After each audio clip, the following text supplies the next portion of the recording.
আসসালামু আলাইকুম। বৈষম্য বিরোধী ছাত্র আন্দোলনের মিরপুর অফিস যেন এক টর্চার সেল। তারা এক ব্যবসায়ীকে ধরে এনে শারীরিকভাবে নির্যাতন করে এবং তার থেকে ব্ল্যাঙ্ক চেক নিয়ে যায় এবং স্ট্যাম্পে সই নিয়ে যায়।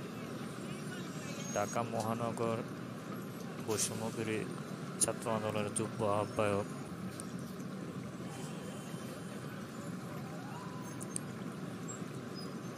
ঢাকা মহানগরের যুগ্ম আহ্বায়ক সাদমান শাওন ও সাহারি থানার ফারপেশ সহ মোট ৮-১০ জন এই চক্রের অধিকাংশ সদস্য। এনসিপির আহ্বায়ক নাহিদ ইসলামের ছোট ভাই বলে পরিচয় দিয়ে বিভিন্ন জায়গায় চাঁদা দাবি করে। নাহিদ ইসলামের সাথে তাদের একাধিক ছবি সামাজিক যোগাযোগ মাধ্যমে পাওয়া যায়।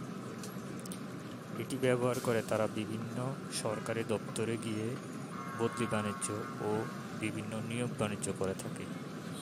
এই ব্যাপারে খোঁজ নিয়ে জানা যায় তারা বিভিন্ন সময় আমলিক করত। এভাবে একটা দল চলতে পারে না।